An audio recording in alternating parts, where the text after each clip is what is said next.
A mídia coloca a arma de fogo como algo banal. Isso influencia no comportamento também, né? Porque, por exemplo, a criança, quando vê uma arma de fogo, a criança e o ser humano de uma forma geral, né? Porque eu sempre digo que até o adulto, quando vê arma de fogo e não tem contato, vira criança. Quer pegar, Claro. quer mexer, quer pegar, quer mexer. Tem essa glamuralização da arma de fogo, por um lado. Por quê? Porque está no filme, está no desenho, deita e rola. O herói, ele salva todo mundo com uma arma de fogo. Ele mata um monte de gente, não dá problema nenhum. É impressionante como nos filmes o cara mata 50 pessoas, não aparece um policial, ninguém vai preso, não tem processo, não tem inquérito, não tem nada. Tá? Então, isso, primeiramente, essa carga de arma de fogo, e aliado ao fato de nós termos a sociedade como temos hoje por conta das armas, porque, afinal de contas, né, nós dominamos o planeta pela nossa inteligência, não foi pela nossa força, nem pelo nosso poder, porque nós somos um dos seres mais frágeis da natureza, comparativamente falando. Então, foi a nossa inteligência que nos levou a desenvolver equipamentos, ferramentas, dentre elas a arma, que nos permitiu, primeiro, nos defender dos predadores, caçar, né? Esses dias eu li num livro de um neurocientista que ele disse que se nós não comêssemos proteína, provavelmente nós estaríamos em cima das árvores ainda, porque foi a proteína que promoveu também o desenvolvimento necessário para a proteína animal, então, que nos trouxe até aqui. Então, a arma de fogo também nos trouxe até aqui, porque agora é muito fácil olhar e dizer, não quero arma de fogo, mas foi o desenvolvimento que trouxe a arma de fogo que nos trouxe até aqui. Isso no comportamento tem um impacto, né? A criança, ela gera tanto um fascínio pela arma de fogo, né? Fascínio, olha lá uma arma que eu vi no desenho, que eu vi no filme, que eu vi com o meu herói, que ele salvou todo mundo. Então, isso traz aquela ideia de herói. Ela quer arminha de brinquedo, ela brinca de atirar. Então, isso gera uma atração natural para a criança, não gera? Gera uma atração natural. E eu também vou explicar isso com base na análise do comportamento. Vou dar um exemplo. Esse fascínio tem a ver primeiro com a curiosidade. Por que curiosidade? Porque eu nunca vi uma de verdade na minha frente. Porque eu só vi uma de verdade na minha frente no coldre de um policial, quando eu vi um policial. Só que você concorda comigo que a imensa maioria das cidades do Brasil não tem efetivo policial na sua cidade? Não tem. Então vê policial quando? Quando Deus me livre, acontece alguma desgraça e tem que ir um policial lá fazer alguma coisa. E aí o policial, como profissional que é, já chega com uma cara meio fechada, é claro, muito educado, fazendo o seu trabalho, mas não mostra muitos dentes, então já começa a associar arma de fogo à pessoa ruim. Gente, isso é uma associação inata, tá? A criança que ela não tem contato nesse mundo, essa é a associação que ela faz. Ou então ela se lembra do desenho, no desenho animado. Para que serve a arma no desenho? Para matar? Eu não vi até hoje um desenho animado que use a arma. Tem um CAC, né? Um CAC, um desenho com um CAC. Nunca vi. Não existe Fazendo desenho uma pista, animado ou então nas falando Olimpíadas sobre tiro atirando. esportivo, por exemplo. Não tem nenhum desenho. Quando se fala em alvo, em tiro, se fala em arco e flecha. Não se fala em tiro ao alvo, que é, inclusive, uma modalidade olímpica que foi a primeira medalha olímpica do Brasil. De ouro, não fala. Primeira medalha de ouro olímpica do Brasil. Isso daí, esse conhecimento, eu fui ter faz um ano, quando eu comecei a entrar nesse mundo. Gente, e olha que eu estudo, tá? Estudar história é uma das minhas preferências. Nunca ninguém ensinou isso na escola. Isso é uma coisa que não é ensinado na escola. Porque não é do interesse, né, de quem faz a base curricular, ensinar isso para criança. Falar que tiro é modalidade esportiva. Entendeu? Então, a gente também tem que ver toda a manipulação que tem aí por trás disso. Tá, segundo ponto. Por que tem tanta curiosidade? Quando o indivíduo ele é colocado em privação, privação é o quê? É eu deixar de. Por exemplo, professor Marcelo, você passa o dia todo trabalhando sem tomar água. Você só toma água gelada. Você não toma água natural. Porque na tua casa você pode... Eu não gosto de água natural. Eu não gosto, só tomar água gelada. Eu também gosto, eu odeio bebida gelada e comida queimando os beiços. Isso aí. Tá. Isso quando você tem bastante. Porque onde você vive, onde você está, você tem abundância de água. Você pode escolher até qual a temperatura da água que você quer tomar. Agora, fica em privação meio-dia sem tomar água. Se você é uma pessoa que toma muita água, ficar meio-dia sem tomar água, você vai ficar com aquela vontade de tomar água. e vontade de tomar água. E vai querer água, e vai querer água, e vai querer água, e você vai estar em estado de privação, teu cérebro vai estar pedindo água todo o tempo. Quando eu chegar com um copo de água na tua frente, você não vai nem querer saber se é gelada, se é morna ou se está na temperatura ambiente. Você vai seco e você vai pegar. Por quê? Você teve a consequência, entendeu? Do teu comportamento de privação, você teve uma consequência. Alguém foi lá e te deu a água. Quando você pegou a água, você tomou, você não quis saber. É o que acontece com a criança. Quando ela entra em estado de privação e ela fica com aquilo, fica martelando na cabeça dela por alguma razão, quando ela tem acesso àquilo, sem saber o que fazer, como se portar diante daquilo, ela faz e ela pega de qualquer jeito. É assim que a análise do comportamento explica o comportamento da curiosidade e de pegar de qualquer jeito, de querer mexer quando vê na frente e tudo mais. Por isso que a informação por parte dos pais dentro de casa e tudo mais, e até dos IAT, de algum amigo IAT, e de alguns amigos policiais também, gente, tá? Tem que partir das crianças desde cedo, porque se a gente quer modular o comportamento dessas crianças de maneira adequada para estar sempre por perto de uma arma de fogo e se comportar de maneira adequada, a gente tem que começar isso desde cedo, porque comportamento da criança a gente modula até no máximo 8 anos de idade. Depois disso, fica bem difícil de mudar algumas coisas. Dá para educar? Dá. Tem um monte de CAC aqui que tem filho grande, que comprou a sua arma, que teve acesso à arma de fogo já com filho grande, né? Só que, ao mesmo tempo que é mais difícil de modular comportamento, porque a personalidade da criança já está formada, a criança também já tem discernimento. Você também tem isso a teu favor. Ela já tem discernimento. É mais fácil conscientizar, né? Exatamente, é mais fácil conscientizar. Por isso que eu estou falando, não omita e não use da mentira e não use de linguagem figurativa. Se for preciso você pegar a tua arma e falar, filho, vem cá, vem do lado do pai. Tá vendo isso aqui? Ó, eu vou desmontar. Tá aqui. Isso serve para isso, essa parte serve para isso, essa parte serve para isso. Tá vendo que a arma sozinha, por ela própria, ela não faz nada? Você tá vendo a arma se mexer aqui? Você tá vendo que a arma em si, ela é só um conjunto de peças? Uma pistola, você desmonta ela em quem? 4 partes, né, professor? Acho que é 4 partes, né? 4 partes. Ó, é 4 partes que unida formam uma coisa. E para essa coisa funcionar, tem que ter uma outra coisa dentro que se chama munição. E para essas duas coisas funcionar junto, arma e munição funcionar junto, tem que ter alguém atrás acionando isso. E tem um jeito disso funcionar. Então, você está vendo que a arma pela arma não faz nada? Exatamente. E aí você tem que falar. Se está em tal lugar, se está lá, é porque não pode estar de fácil acesso. Então, você não pode mexer. Filho, por um acaso, quando você pega a faca, você pega a faca pelo cabo ou você pega a faca pela lâmina? Eu pego pelo cabo, pai. Por que você pega pelo cabo e não pega pela lâmina? Porque se eu pegar pela lâmina, eu vou me cortar. Pois é, meu filho, se você pegar isso aqui de uma forma errada, você provavelmente vai se machucar. Muito embora, daí também a gente tem que fazer aquela construção de mito que se coloca de uma forma equivocada do disparo acidental, né? Que daí essa parte é tua, não é minha. Uhum. Então, voltando aqui, ó, para a gente entender o contexto trazido aí pela prof, né, pela nossa doutora, vou chamar de doutora, eu gosto de chamar de doutora. É importante nós entendermos que, em um contexto em que a criança vá conviver com a arma, é muito importante a informação.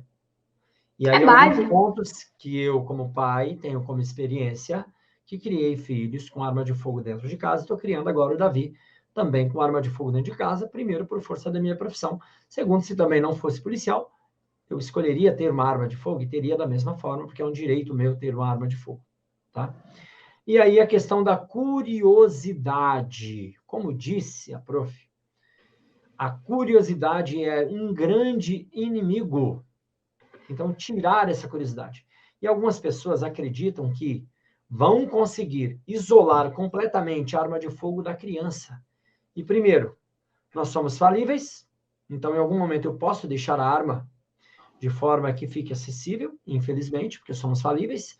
Segundo, a não ser que seja um puta esquema de segurança, não tem quem segura filho sozinho dentro de casa.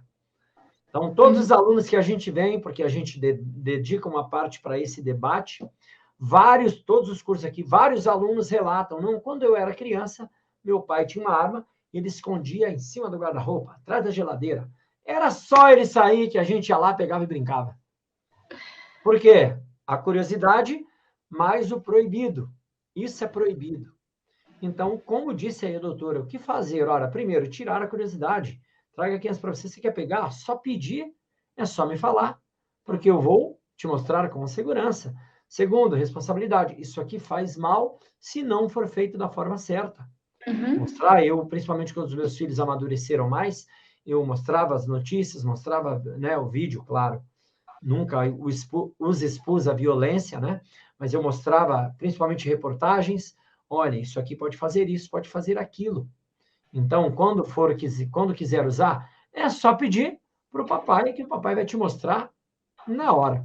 Vou só citar um exemplo que nós tivemos um aluno no Mato Grosso do Sul, Policial Rodoviário Federal, não vou citar o nome, porque não pediu autorização, mas ele teve um problema semelhante. Tem um filho com uma outra esposa e foi lá pegar o filho para passar o dia com ele, né? E o filho dele, de 9 anos ou 10 anos, ficou encantado com a arma. O que ele fez? Ele desmuniciou, limpou a arma, desarmou, mostrou tal e tudo mais, ou seja, fez aquele papel de tirar a curiosidade. Chegando em casa, a primeira coisa que o filho fez foi contar para a mãe. A mãe saiu correndo para a delegacia e registrou uma queixa por expor o menino a arma de fogo. Olha que interessante. Interessante. Aí, já até imagino por que o casamento acabou. Calma, doutora. E aí, o que aconteceu? O delegado chamou o colega falou, não, mas explicou a situação, e aí chamaram uma psicóloga para ouvir o menino. E uma das primeiras coisas que o menino disse foi, se meu pai não me mostrasse, eu ia pegar, só que escondido. Naquele momento, o delegado, ok, está encerrado, findou o inquérito e seguiu, tá? Ou seja, mostrar uma arma de fogo para uma criança não é como mostrar pornografia que a gente está vendo todo dia na televisão. Tá? Que vai deturpar o comportamento, transformando num assassino.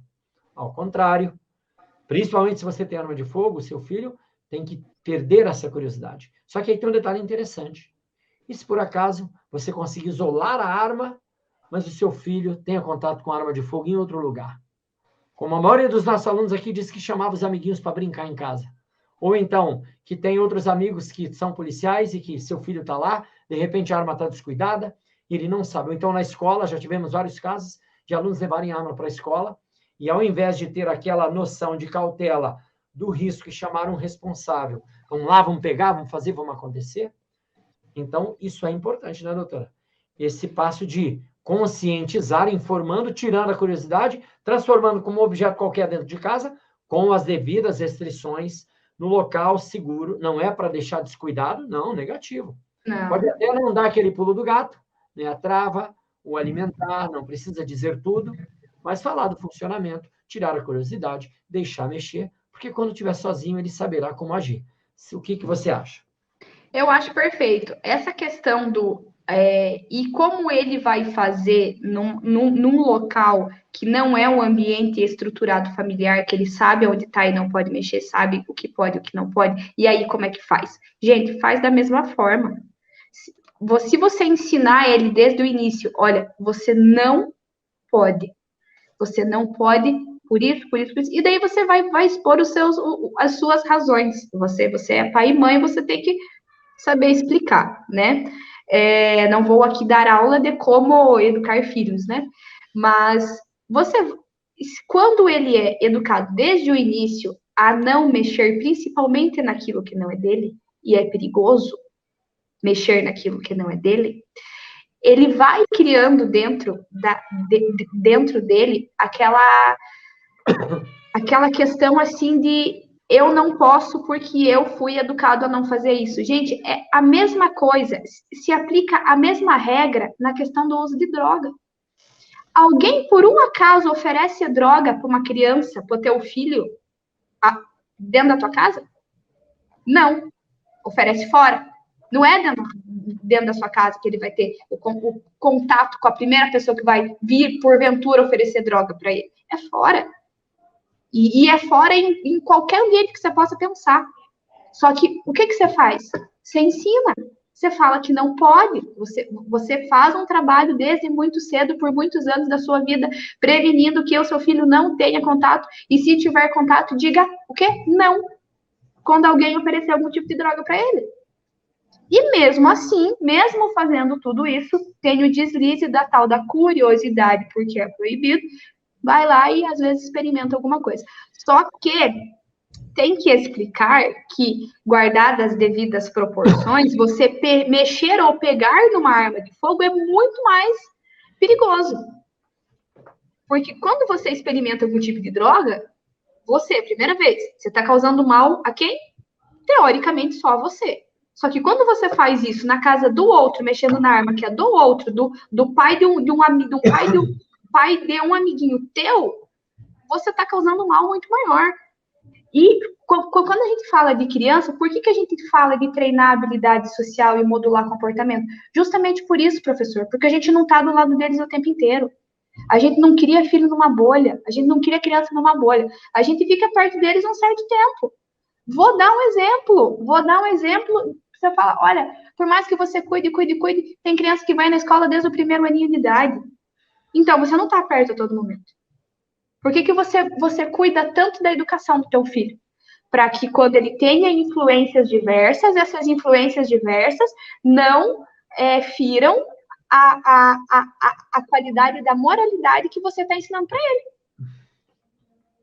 Exatamente isso. É isso, gente. Eu não vejo outra solução, eu não vejo outra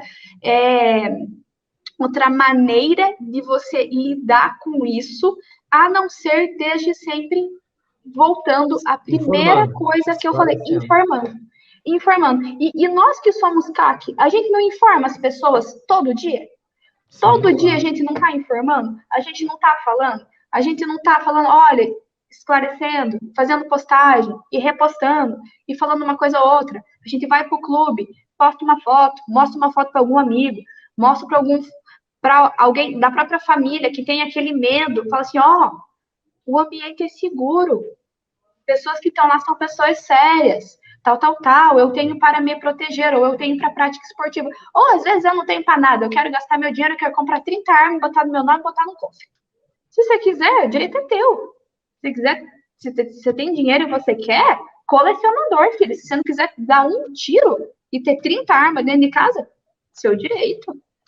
É um direito. Entende? É um direito. Então, veja, é muito importante a gente estruturar esse pensamento justamente para deixar claro, né, que o contato pode acontecer de qualquer forma. E a explicação, né, o esclarecimento é muito importante. Principalmente, de novo, para quem tem arma e criança dentro de casa, que sempre continuará sendo um grande dilema. A gente não está aqui para acabar com o dilema da vida, não, mas sim para apontar caminhos que possam reduzir a possibilidade de risco. Eu sempre uso o exemplo do controle remoto. Meu filho, quando viu o controle remoto, não ia para cima, e piscava, e apertava, e jogava no chão. Agora o controle remoto está lá. Ele nem olha para o controle remoto, porque passou a ser algo do dia a dia. Não é que você vai deixar a arma de fogo no controle remoto. É lógico que não, mas a partir do momento em que ele não tem mais curiosidade e principalmente quando ele entende a responsabilidade, aí a coisa muda completamente de figura e o risco reduz muito, porque não dá para viver com o mundo na bolha.